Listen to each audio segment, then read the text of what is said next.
நான் கனடாவில் ஒரு பெரிய பணக்கார பெண்மணியின் வீட்டில் கார் ஓட்டும் வேலை செய்து வந்தேன். அந்த பெண்மணியின் மகள் எங்கு செல்ல வேண்டுமானாலும் அவள் என்னுடன் தான் செல்வாள். நான் இன்று வரை அந்த பெண்மணியின் மகளின் முகத்தை பார்த்ததில்லை. ஏனென்றால் அவள் எப்போதும் தனது முகத்தை ஒரு கைக்குட்டையால் மறைத்து வைத்திருப்பாள். மேலும் கண்களில் கருப்பு கண்ணாடி அணிந்திருப்பாள். ஒரு நாள் நான் அவளை கடைவீதிக்கு அழைத்து சென்றேன். திரும்பும் வழியில் அவள் என் அருகே முன்னிருக்கையில் வந்து அமர்ந்து கொண்டாள். எனக்கு சற்று பயமும் குழப்பமும் ஏற்பட்டது. ஏனென்றால் இதுவரையில் அவள் எப்போதும் பின்னிருக்கையில் தான் அமர்வது வழக்கம். அதிர்ச்சியான சம்பவம் எனக்கு அப்போதுதான் நிகழ்ந்தது. அந்த பெண் ஓடும் வண்டியிலேயே என் கையின் மேல் தன் கையை வைத்தாள். பயத்தின் காரணமாக என் உடல் முழுவதும் நடுங்க ஆரம்பித்தது. ஏனென்றால் எனக்கு இதுபோல் முதல் முறையாக நடந்தது. அவளது இந்த செயலால் எனக்கு வியர்த்து வழிந்தது. அவள் இன்று என்னை வேறொரு பார்வையில் பார்த்து கொண்டிருந்தாள். அவளது பார்வையை பார்த்த எனக்கு வெட்கமாக இருந்தது. நான் வண்டியின் வேகத்தை அதிகரித்து வேகமாக வீட்டிற்கு சென்று சேர்ந்தேன். என் அறைக்கு சென்று அமர்ந்த நான் அந்த பெண் இன்று செய்த செயலை பற்றி யோசித்துக் கொண்டிருந்தேன். அப்போது அந்த பெண்மணி என்னை தன் அறைக்கு அழைத்தாள். அவள் என்னிடம் சொன்னதை கேட்டு என் உயிரே போனது. அவள் என்னிடம், நீ என் மகனை திருமணம் செய்து கொள், அதற்கு பதிலாக நான் உனக்கு நிறைய செல்வம் கொடுப்பேன். நீ என் பேச்சை கேட்கவில்லை என்றால் நான் உன்மேல் பொய்யான பழி சுமத்தி உன்னை காவல்துறையிடம் ஒப்படைப்பேன் என்று சொன்னாள். அவளுடைய மகளை எனக்கு திருமணம் செய்ய விருப்பமில்லை. ஏனென்றால் நான் இந்தியாவில் வேறொரு பெண்ணை விரும்பிக் கொண்டிருந்தேன். ஆனால் என் ஏழ்மையின் காரணமாகவும் அந்த பெண்மணியின் மிரட்டலாலும் பயந்து போய் அவளது மகளை திருமணம் செய்து கொள்ள சம்மதம் தெரிவித்தேன். அவள் என்னிடம், உனக்கு விருப்பம் இருந்தால் 2 அல்லது 3 மாதங்களுக்கு பிறகு என் மகளுக்கு விவாகரத்து கொடுத்து விடலாம் என்றும் சொன்னாள். இதை காரணமாக வைத்து நான் திருமணத்திற்கு சம்மதம் தெரிவித்தேன். ஆனால் திருமண முதல் இரவில் அந்த பெண்ணின் நிலையை பார்த்து என் ஆத்மாவே நடுங்கியது. நான் கனடாவிற்கு வந்து 1 மாதம் ஆக போகிறது. ஆனால் எனக்கு இன்னும் இங்கே ஒரு நல்ல வேலை கிடைக்கவில்லை. நான் இங்கு வந்த கதையே ஒரு விசித்திரமானது. நான் யாரிடமாவது சொன்னால் அவர்கள் என் பேச்சை நம்ப மாட்டார்கள். எனக்கு இங்கு வர ஒரு வாய்ப்பு கிடைக்கும் என்று நான் கனவிலும் நினைத்து பார்த்ததில்லை. என் வீட்டின் ஏழ்மை காரணமாக நான் மிகவும் வருத்தத்தில் இருந்தேன். ஏனென்றால் என் வீட்டில் என் இளம் சகோதரிகள் திருமணமாகாமல் இருந்தனர். அவர்களுக்கு திருமண வயது கடந்து கொண்டே சென்றது. அவர்களுக்கு சீதனம் கொடுப்பதற்கு எங்களிடம் பணமில்லாததால் மட்டுமே அவர்களால் திருமணம் செய்து கொள்ள முடியவில்லை. ஒரு நாள் நான் சாலையில் கவலையுடன் உட்கார்ந்திருந்தேன். அப்போது ஒரு பெரிய வண்டியில் ஒருவன் என்னிடம் வந்து, நீ கவலையாக தெரிகிறாய், உனக்கு விருப்பம் இருந்தால் நான் உனக்கு உதவி செய்ய முடியும் என்று சொன்னான். நான் அவனிடம், இங்கிருந்து போ, நான் இப்போது மிகவும் கவலையில் இருக்கிறேன், என் மனதை குழப்பாதே என்றேன்.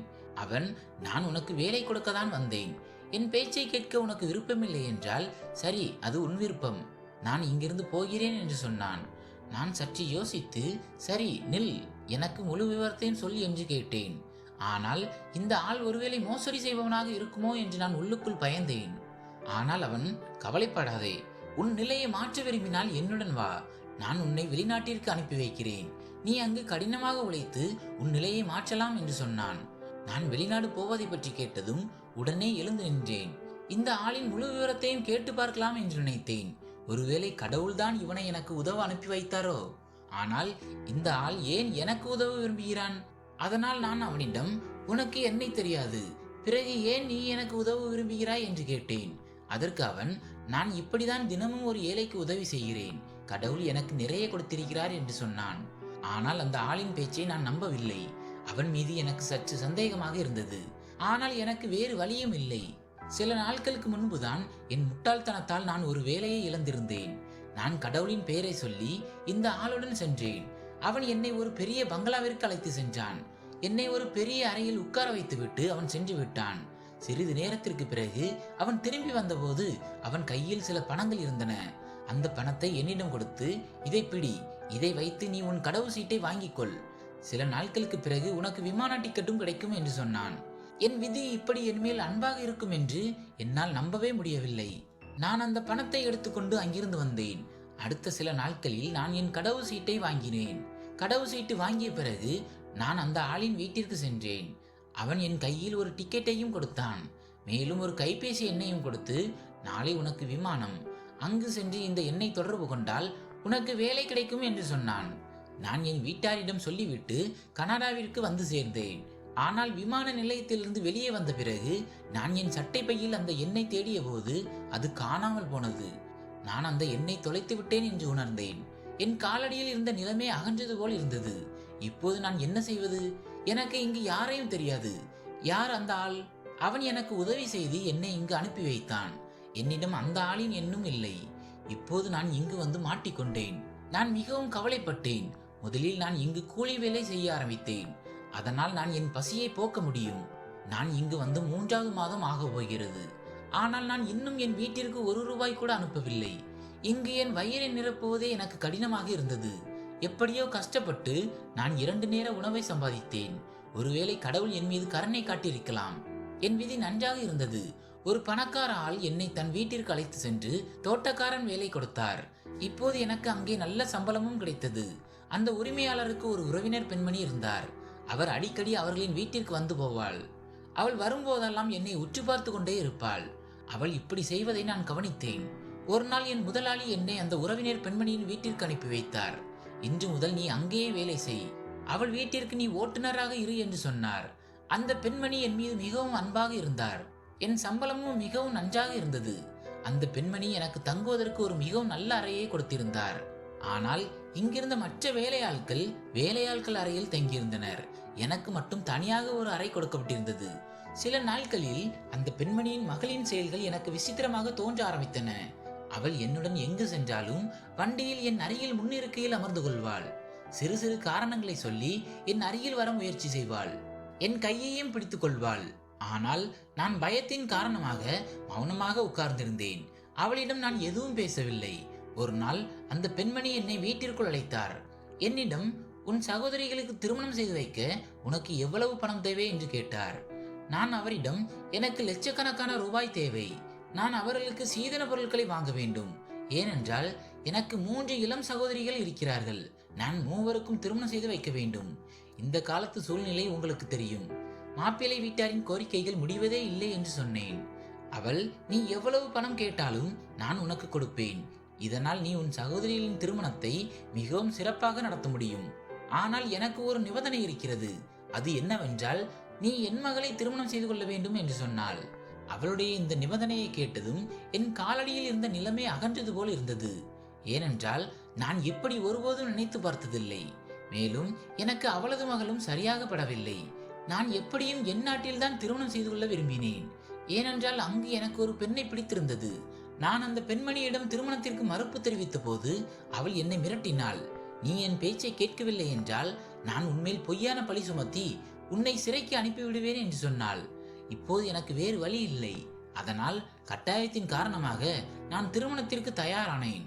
அந்த பெண்மணி என் முன் கட்டுக்கட்டான நோட்டுகளை வைத்து, உண்மையான விஷயம் என்னவென்றால், என் மகளுக்கு உன்னை பிடித்து விட்டது. அவள் உனக்கு நிறைய செல்வத்தையும் புகழையும் கொடுப்பாள்.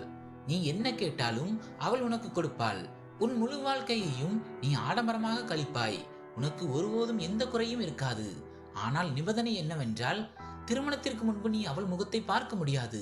திருமணத்திற்கு பிறகுதான் நீ அவள் முகத்தை பார்ப்பாய் என்று சொன்னாள். இந்த நிபந்தனையை கேட்ட எனக்கு சற்று விசித்திரமாக தோன்றியது. ஆனால் இவ்வளவு பணத்தை பார்த்த பிறகு நான் அவளது மகளை திருமணம் செய்து கொள்ள வேண்டும் என்று முடிவு செய்தேன். ஏனென்றால் அதற்கு பதிலாக அவளின் வாழ்க்கையை மாற்றப் போகிறாள். என் சகோதரிகளுக்கும் திருமணமாகும். இப்போது நான் மறுப்பு தெரிவிப்பதற்கு எந்த காரணமும் இல்லை. எனக்கு நிறைய பணம் மற்றும் அனைத்து விதமான ஆடம்பரங்களும் கிடைக்கின்றன. இவ்வளவு பணத்திற்காக நான் ஒரு அழகில்லாத அல்லது ஒரு ஊனமுற்ற பெண்ணை திருமணம் செய்து கொள்ள நேர்ந்தாலும் நான் செய்திருப்பேன். இது ஒரு நஷ்டமான ஒப்பந்தம் அல்ல. நான் அந்த பெண்மணியிடமிருந்து நிறைய பணத்தை வாங்கி கொண்டு என் வீட்டிற்கு இந்தியாவுக்கு அனுப்பி வைத்தேன். அதனால் என் சகோதரிகளின் திருமணத்தை விரைவில் நடத்த முடியும். இதில் ஒரே ஒரு விஷயம்தான் எனக்கு சந்தேகமாக இருந்தது. இந்த பெண்மணியின் மகளின் முகத்தை நான் இன்று வரை பார்த்ததில்லை. இரண்டாவது விஷயம், அவள் ஏன் எனக்கு மட்டுமே தன் மகளை திருமணம் செய்து வைக்க விரும்பினாள்? ஏதோ ஒரு காரணம் கண்டிப்பாக இருந்தது. அதை அவள் என்னிடமிருந்து மறைக்கிறாள். இதை பற்றியே நினைத்து என் மூளை குழம்பி போனது. ஒரு நாள் அந்த பெண்மணி, 2 வாரங்களுக்கு பிறகு உனக்கும் என் மகளுக்கும் திருமணம். அவள் திருமணத்திற்கு முன்பே இங்கே வந்து விடுவாள். ஆனால் நீ அவளது முகத்தை திருமணத்திற்கு பிறகுதான் பார்ப்பாய் என்று சொன்னாள். அந்த பெண்மணி என்னிடம், என் மகள் சில நாட்களுக்கு தனது அத்தை வீட்டிற்கு வேறு நாட்டிற்கு சென்று விட்டாள். அவள் அங்கிருந்து திரும்பிய உடனேயே உனக்கும் அவளுக்கும் திருமணம் நடக்கும் என்று சொன்னாள். நானும் தலையசைத்தேன். இந்த பெண்மணி எங்கள் திருமணத்தை மிகவும் எளிமையாக நடத்துவார் என்று நினைத்தேன். ஆனால் இந்த பெண்மணியோ மிகவும் ஆடம்பரமாக திருமண ஏற்பாடுகளை செய்ய ஆரம்பித்து விட்டார். அதை கண்டு நான் ஆச்சரியப்பட்டேன். அனைத்து நிகழ்ச்சிகளும் மிகவும் பிரம்மாண்டமாக இருந்தன. அதை நான் நினைத்து கூட பார்க்கவில்லை. அனைத்து ஏற்பாடுகளும் ஆகிவிட்டன, நிகழ்ச்சிகளும் நடந்து கொண்டிருந்தன. ஆனால் அவளது மகள் இன்னும் வரவில்லை. இப்போது எனக்கு சந்தேகம் ஏற்பட்டது. அவள் திருமணத்தின் சரியான நேரத்தில் மட்டும்தான் வருவாளா என்று. ஆம், அதேதான் நடந்தது. திருமண ஊர்வலம் இருந்த நாளன்று அதிகாலையில் நான் என் அறையின் ஜன்னல் வழியாக பார்த்தேன். ஒரு பெரிய வண்டியிலிருந்து ஒரு பெண் வெளியே வந்து வீட்டிற்குள் சென்றாள். அவள் எப்போதும் போலவே தன்னை புடவையால் மூடியிருந்தாள். அவளது முகமும் மூடப்பட்டிருந்தது. இவள்தான் அந்த பெண்மணியின் மகள். இப்போது என் மனைவி ஆக போகிறாள். ஆனால் அவள் இன்றும் தன் முகத்தில் கைக்குட்டையை மூடியிருந்தாள். இதையெல்லாம் பார்த்து நான் ஆச்சரியப்பட்டேன். பிறகு யோசித்தேன், சரி, எப்படியோ இப்போது திருமணத்திற்கு சற்று நேரமே இருக்கிறது. திருமணத்திற்கு பிறகு இந்த ரகசியம் வெளிவந்துவிடும். இப்போது நான் திருமணத்திற்காக காத்திருந்தேன். நான் என் வீட்டாரிடம் இந்த திருமணத்தை பற்றி எதுவும் சொல்லவில்லை. நான் நினைத்தேன், இந்த திருமணம் எத்தனை நாட்கள் நீடிக்கும் என்று தெரியவில்லை. நான் என் வீட்டாரை எதையாவது சொல்லி கவலைப்படுத்த விரும்பவில்லை. எங்கள் திருமணம் முடிந்தது. திருமணத்திற்கு பிறகு மணமகளை என் அறைக்கு அனுப்பி வைத்தனர். நான் மிகவும் ஆவலுடன் மணமகளின் முகத்தை பார்க்க அவளது முக்காட்டை நீக்கினேன். அவளது முகத்தை பார்த்ததும் என் உயிரே போனது. அந்த பெண்மணி என்னிடம், நான் உன் திருமணத்தை என் மகளுடன் நடத்துகிறேன் என்று சொன்னாள். ஆனால் மணமகள் ரூபத்தில் என் எதிரில் அமர்ந்திருந்த அந்த பெண் வேறு யாரும் இல்லை. அவள் முகத்தால் என் வாயிலிருந்து வந்த அலறலை அடக்கிக் கொண்டேன். என் உடல் முழுவதும் நடுங்கிக் கொண்டிருந்தது. பிறகு திடீரென்று என் கடந்த காலம் என் கண்முன்னே வந்தது. நான் இந்தியாவில் இருந்தபோது வேலைக்காக சாலைகளில் அலைந்து கொண்டிருந்தேன். ஒவ்வொரு இளைஞரை போலவே எனக்கும் இந்தியாவிற்கு வெளியே வாழ வேண்டும் என்ற கனவு இருந்தது. கைபேசியில் வெளிநாட்டில் வாழ்பவர்களின் வாழ்க்கை வீடியோக்களை பார்த்து கொண்டிருக்கும் போது எனக்கும் ஒரு நாள் வெளிநாட்டில் விசா கிடைக்க வேண்டும், நானும் அங்கே வாழ செல்ல வேண்டும் என்ற கனவு வந்தது. நான் அனைவருக்கும் மூத்தவன். எனக்கு கீழே 5 சகோதர சகோதரிகள் இருந்தனர். சில சமயங்களில் என் பெற்றோர் மீது எனக்கு மிகவும் கோபம் வரும். அவர்கள் இவ்வளவு குழந்தைகளை பெற்றிருப்பதற்கு முன் தங்கள் மீதும் வீட்டின் சூழ்நிலை மீதும் எங்கள் ஏழ்மை மீதும் கவனம் செலுத்தி இருக்க வேண்டும். அவர்கள் குறைந்த குழந்தைகளை பெற்றிருந்தால் குறைந்தபட்சம் என் வாழ்க்கையாவது சுலபமாக இருந்திருக்கும்.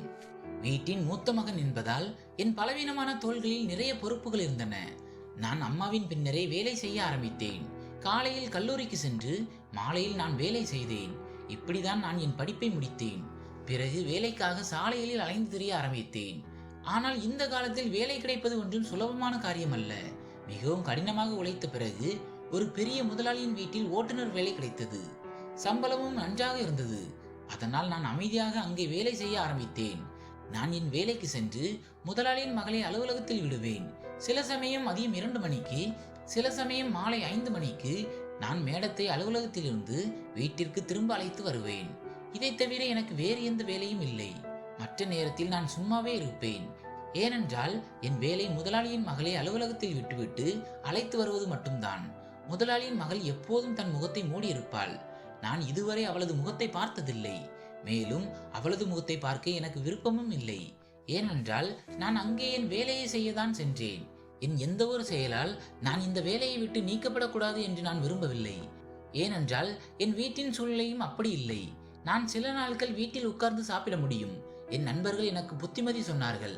உன் முதலாளியின் மகளை உன் காதல் வலையில் சிக்கவை. ஏனென்றால் அவள் ஒரு கோடீஸ்வர தந்தையின் மகள். நீயும் ஒன்றும் குறைந்த ஸ்மார்ட் இல்லை. ஒரு முறை நீ அவளுக்கு பிடித்து விட்டால் உன் முழு வாழ்க்கையும் சந்தோஷமாக கழியும். நான் சில சமயங்களில் அவர்களின் இந்த பேச்சை பற்றி யோசித்தேன். என் மனதில் நானும் இப்படித்தான் செய்ய வேண்டும் என்று நினைத்தேன். ஏனென்றால் இது பணக்காரர் ஆவதற்கான குறுகிய மற்றும் சுலபமான வழி. ஆனால் என் பயத்தின் காரணமாக நான் முதலாளியின் மகள் முன் என் பார்வையை கூட தூக்க முடியவில்லை.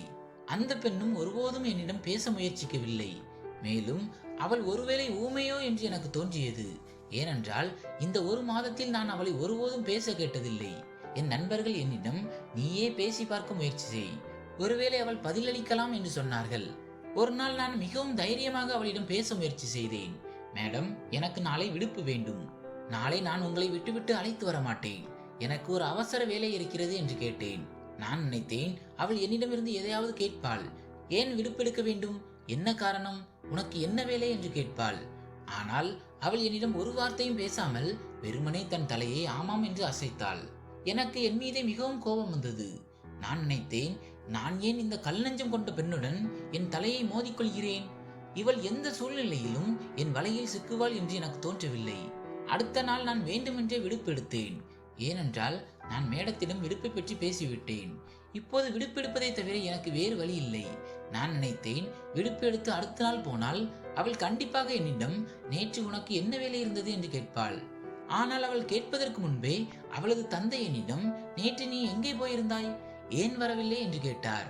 நான், ஐயா, நீங்கள் நேற்று வீட்டில் இல்லை, எனக்கு ஒரு அவசர வேலை இருக்கிறது என்று மேடத்திடம் சொல்லிவிட்டேன், அதனால் நான் நேற்று வர முடியவில்லை என்றேன். முதலாளி, சரி, பரவாயில்லை, ஆனால் அடுத்த முறை நீ விடுப்பெடுக்க நேர்ந்தால் கண்டிப்பாக என்னிடம் சொல்லிவிட்டு போ. நீ என் மகளிடம் எதுவும் பேச வேண்டிய அவசியமில்லை, இனியாவது இந்த விஷயத்தில் கவனம் வை என்று சொன்னார். நான் அவரது பேச்சை கேட்டு ஆச்சரியப்பட்டு முதலாளி ஏன் தன் மகளின் மேல் இந்த அளவுக்கு கோபமாக இருக்கிறார் என்று யோசித்தேன். நான் ஒருபோதும் அவர் மேடத்திடம் அன்பாக பேசுவதை பார்த்ததில்லை. ஒரு நாள் வீட்டின் பழைய வேலைக்காரனிடம் விசாரித்த போது அவள் முதலாளியின் மகள் இல்லை, மாறாக முதலாளியின் சகோதரரின் மகள் என்று தெரிந்தது. அவளது பெயர் குமுதா. ஆனால் அனைவரும் அவளை ரியா மேடம் என்றுதான் அழைப்பார்கள். பொதுவாக அவள் வேறு நாட்டில்தான் வசிப்பாள். ஆனால் வருடத்தின் சில மாதங்கள் இங்கே வந்து தங்குவாள். முதலாளிக்கு அவளது வேலை மீது மிகவும் வெறுப்பு இருந்தது. ஆனால் அவர் அவளிடம் எதுவும் சொல்வதில்லை. நான் இன்று வரை அவள் எங்கு செல்கிறாள், என்ன வேலை செய்கிறாள் என்று கவனிக்கவில்லை. நான் அவளை இறக்கிவிட்டு வண்டியை திருப்பி கொண்டு வந்து விடுவேன். அடுத்த நாள் நான் அவளை எந்த அலுவலகத்திற்கு முன் விட்டனோ அங்கே இருந்த பலகையை படித்த போது அதை படித்து என் காலடியில் இருந்த நிலைமை அகன்றது. அது திருநங்கைகளை கவனிப்பதற்காக அமைக்கப்பட்ட ஒரு மையமாக இருந்தது. அந்த பெண் அந்த மையத்திற்குள் சென்றாள். நான் வண்டியை சற்று தூரத்தில் நிறுத்தி வைத்தேன். சிறிது நேரம் கழித்து சில திருநங்கைகள் அங்கிருந்து வெளியே வந்தனர். நான் ஒருவரிடம் இங்குள்ள உரிமையாளர் யார் என்று கேட்டேன். அதற்கு அவன் ரியா மேடம் என்று சொன்னான். அவர்கள் ஒரு பெரிய குடும்பத்தை சேர்ந்தவர்கள். அவர்கள் மிகவும் பணக்காரர்கள், மேலும் ஒரு மிகவும் நல்ல பெண். அவர்கள் இங்கு திருநங்கைகளுக்கு பாடம் சொல்லிக் கொடுக்க வருகிறார்கள் என்று சொன்னான். நான் அவளை பார்த்து மிகவும் ஈர்க்கப்பட்டேன். ரியா மேடம் எவ்வளவு நல்லவர் என்றும் அவர் திருநங்கைகள் மீது எவ்வளவு கவனம் வைக்கிறார் என்றும் நினைத்தேன். இப்போது அவள் எனக்கு உண்மையிலேயே மிகவும் நல்லவளாக தோன்றினாள். நான் மெதுவாக அவளிடம் பேச ஆரம்பித்தேன். சில நாட்களில் அவளும் என்னுடன் பழகிவிட்டாள். இப்போது அவள் வண்டியில் அமர்ந்தவுடன் தன் முகத்தில் இருந்த கைக்குட்டையை அகற்றி விடுவாள். முழு பாதையிலும் எங்கள் பேச்சுக்கள் நடந்து கொண்டே இருக்கும். எனக்கும் அவளது பெரியப்பாவை போலவே அவளது இந்த திருநங்கைகளுக்கான வேலை பிடிக்கவில்லை. ஆனால் நான் அவளிடம் இந்த விஷயத்தை சொல்ல முடியவில்லை. இப்போது எனக்கு தோன்ற ஆரம்பித்தது, அவள் கூட மனதிற்குள் என்னை விரும்ப ஆரம்பித்து விட்டாள். விரைவில் எங்கள் சந்திப்புகளின் செய்தி முதலாளிக்கு தெரிந்துவிட்டது, அதாவது ரியா மேடத்தின் பெரியப்பாவுக்கு. ஒரு நாள் அவர் என்னை தன் வீட்டிற்கு அழைத்து, ரியாவுடைய உண்மை என்னவென்று உனக்கு தெரியுமா? ரியாவுடைய உண்மையை தெரிந்து கொண்டால் நீ இங்கிருந்து பின்வாங்கி ஓடி விடுவாய். அவளை சந்திப்பது இருக்கட்டும், அவள் முகத்தை கூட நீ பார்க்க விரும்ப மாட்டாய் என்று சொன்னார். நான் அவரிடம், ரியா மேடத்தின் அப்படி என்ன உண்மை இருக்கிறது? நான் அவளை திருமணம் செய்து கொள்ள விரும்புகிறேன் என்று சொன்னேன். முதலாளி என் பேச்சை கேட்டு ஒரு விசித்திரமான பார்வையில் என்னை பார்த்தார். அவள் ஒரு பெண் இல்லை, அவள் ஒரு திருநங்கை. அவள் ஆணும் இல்லை, பெண்ணும் இல்லை. அவள் மூன்றாவது இனத்தை சேர்ந்தவள்.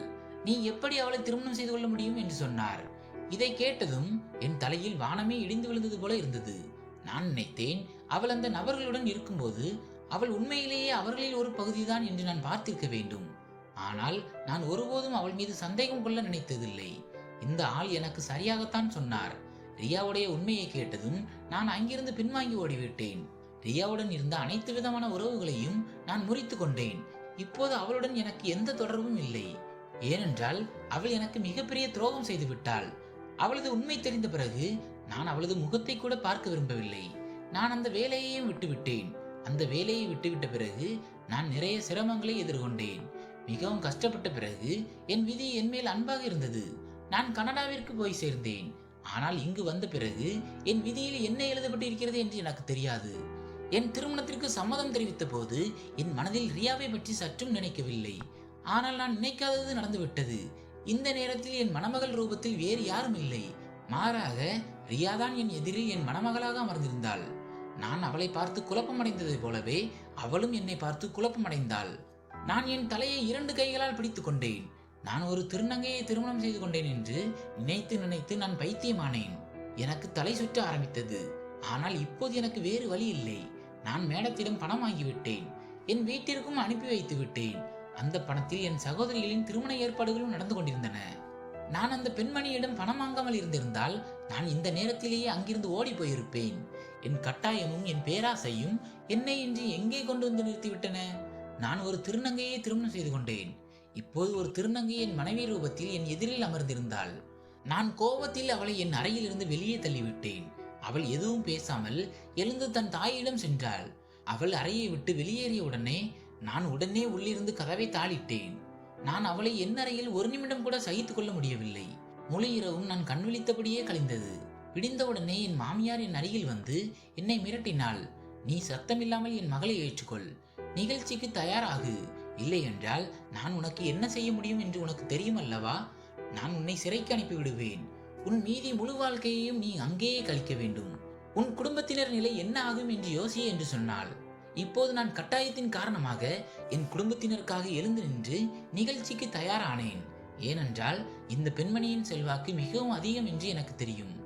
அவள் எனக்கு எதை வேண்டுமானாலும் செய்ய முடியும். மேலும் எனக்கு இங்கு யாரையும் தெரியாது.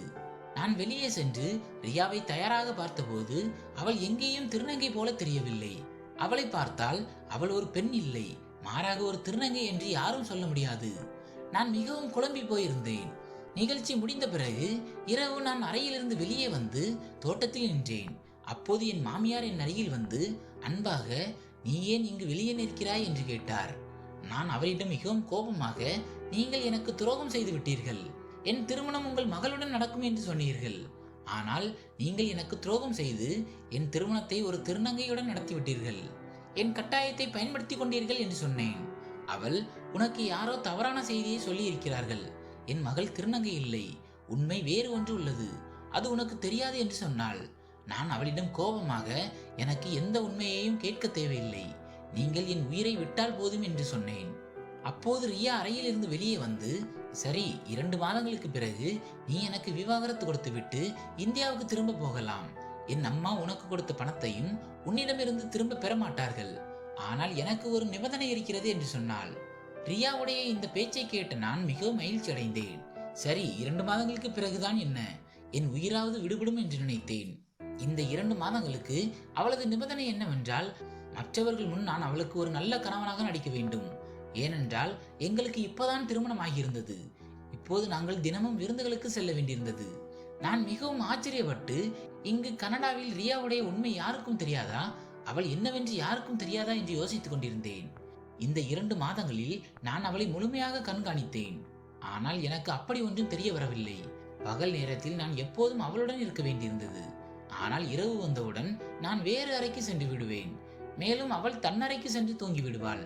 இப்படி செய்து கொண்டே 2 மாதங்கள் முடிவடைந்தது. நான் விவாகரத்து ஆவணங்களை தயார் செய்திருந்தேன். என் மாமியார் என்னிடம், நீ மீண்டும் ஒரு முறை யோசித்துப்பார், இன்னும் நேரம் இருக்கிறது, உனக்கு உண்மை தெரியவில்லை, இல்லை என்றால் உனக்கு உண்மை தெரிய வரும்போது நீ வருத்தப்படுவதற்கு மட்டுமே வழி இருக்கும். நீ கையை நீட்டிவிட்டு உன் செயலால் முழு வாழ்க்கைக்கும் வருந்த வேண்டி வரும் என்று சொன்னாள். அவள் என்னை நிறுத்துவதற்காக இப்படிப்பட்ட தந்திரங்களை பயன்படுத்துகிறாள் என்று நான் புரிந்து கொண்டேன். அவள் என்னை உணர்ச்சி ரீதியாக மிரட்டி தன் மகளுடன் வைத்திருப்பதற்கு விரும்புகிறாள். ஆனால் நான் இந்தியாவுக்கு திரும்பி போவது என்று முடிவு செய்து விட்டேன். நான் அவளுக்கு விவாகரத்து கொடுத்துவிட்டு திரும்பி வந்து விட்டேன். இப்போது இங்கு வந்து நான் ஒரு புதிய வாழ்க்கையை ஆரம்பிக்க வேண்டியிருந்தது. என்னிடம் இங்கு எந்த வேலையும் இல்லை. அதனால் நான் கடினமாக உழைக்க ஆரம்பித்தேன். என் மனதில் இருந்த கனவுகள் அனைத்தும் அழிந்து போயின. 3 வருடங்கள் கடினமாக உழைத்த பிறகு நான் ஒரு சிறு தொழில் தொடங்குவதில் வெற்றி பெற்றேன். இந்த வேலை சம்பந்தமாக ஒரு பெரிய பிராண்டின் அலுவலகத்தில் சந்திப்பு செய்ய என் நண்பனின் நிறுவனத்திற்கு நான் செல்ல வேண்டியிருந்தது. அங்கே அந்த அலுவலகத்தில் நான் ரியாவை பார்த்து மிகவும் ஆச்சரியப்பட்டேன். மேலும் அவள் இப்போது என் நண்பனின் மனைவி என்று தெரிந்து நான் திகைத்து போனேன்.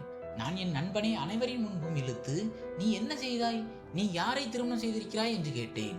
என் நண்பன் என் கையை பிடித்துக் கொண்டு என்னை உடனே வேறு அறைக்கு அழைத்து சென்றான். இங்கே நாடகம் செய்ய வேண்டிய அவசியம் இல்லை என்று சொன்னான். நான், நீ யாரை திருமணம் செய்திருக்கிறாய் என்று உனக்கு தெரியுமா என்று கேட்டேன். அவன், ஆம், எனக்கு தெரியும், மேலும் உனக்கு தெரியாத விஷயங்கள் அனைத்தும் எனக்கு தெரியும் என்று சொன்னான். நான், உனக்கு பைத்தியம் பிடித்து விட்டதா என்று கேட்டேன். என் நண்பன் என்னிடம், நான் பைத்தியம் இல்லை, மாறாக நான் ரியாவின் முழு உண்மையையும் அறிவேன். ரியா ஒரு திருநங்கை இல்லை, அவள் ஒரு மிகவும் நல்ல பெண். அவள் பிறந்தபோது மருத்துவர்கள் அவள் திருநங்கை என்று நினைத்தார்கள். ஆனால் 15 வயதில் சில நோய்கள் காரணமாக அவளுக்கு ஒரு அறுவை சிகிச்சை நடந்தது. அப்போது அவள் ஒரு பெண்ணாக மாறிவிட்டாள்.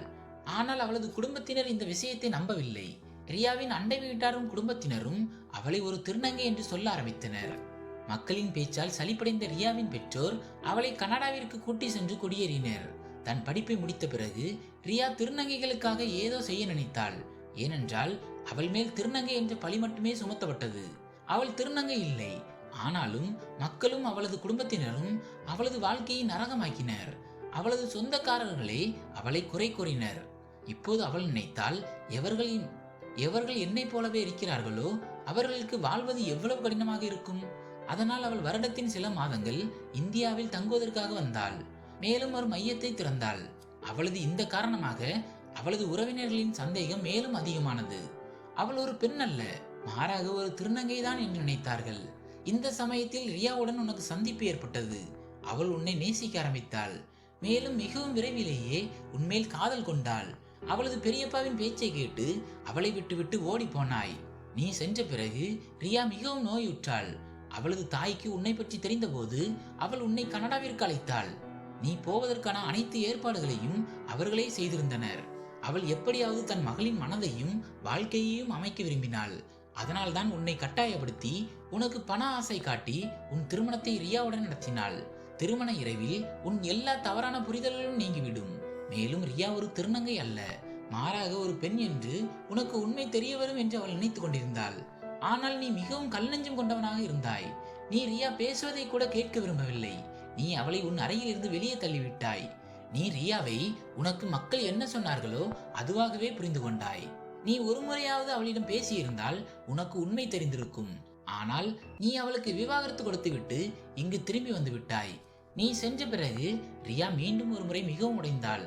அந்த நேரத்தில் நான் அவளுக்கு ஆறுதல் கொடுத்தேன். அவளது முழு உண்மையையும் தெரிந்த பிறகு நான் அவளை திருமணத்திற்காக ப்ரொபோஸ் செய்தேன். இப்போது நாங்கள் அங்கிருந்து நிரந்தரமாக இந்தியாவுக்கு வந்துவிட்டோம். இந்த விஷயங்கள் அனைத்தையும் ரியாவே தன்வாயால் என்னிடம் சொன்னாள். அதனால் நான் நாளை உன்னை போல் அவளை விட்டுவிட்டு போகக்கூடாது என்றான். இவை அனைத்தையும் கேட்ட நான் என் உடலில் உயிரே இல்லாதது போல இருந்தேன். நான் என்ன செய்து விட்டேன்? நான் என் கையாலேயே என் காலில் கோடாலியை போட்டேன்.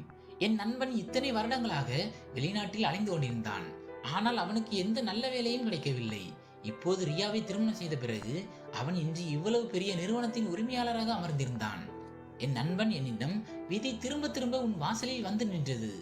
ஆனால் நீ மக்களின் பேச்சை கேட்டு ஒவ்வொரு முறையும் அதை துரத்தி விட்டாய். ரியா போன்ற ஒரு பெண்ணை நீ இழந்து விட்டாய். நீ மிகவும் துரதிர்ஷ்டசாலி என்று சொன்னான். அனைத்து பேச்சுகளும் முடிந்த பிறகு நான் மிகவும் வருத்தத்துடன் அந்த அலுவலகத்திலிருந்து வெளியே வந்து விட்டேன். இதில் முழு குற்றமும் என்னுடையதுதான். அனைத்து தவறும் என்னுடையது மட்டுமே. நான் அந்த நேரத்தில் ரியாவின் பேச்சை கேட்டிருந்தால் இன்று ரியா என் மனைவியாக இருந்திருப்பாள். நான் அவளுடன் மிகவும் தவறாக நடந்து கொண்டேன். அதனால் தான் கடவுள் அவளை என்னிடமிருந்து விலக்கி அவளுக்கு ஒரு நல்ல வாழ்க்கை துணையை கொடுத்திருந்தார். இப்போது என்னிடம் வருத்தத்தை தவிர வேறு எதுவும் இல்லை. இப்போது இந்த வாழ்க்கை என்னுடனே இருக்க வேண்டும். ஏனென்றால் என்னை போன்ற முட்டாள் ஒருவனுக்கு காசு என்ற நினைவிலேயே தன் வாழ்க்கையை நடத்துவதுதான் தண்டனை. நண்பர்களே, இந்த கதை பிடித்திருந்தால் வீடியோவை லைக் செய்யுங்கள். சேனலுக்கு புதியவராக இருந்தால் சேனலை சப்ஸ்கிரைப் செய்து கொள்ளுங்கள். மேலும் நோட்டிபிகேஷன் பெல்லை அழுத்தவும். அதனால் அடுத்த அப்டேட் முதலில் உங்களுக்கு கிடைக்கும்.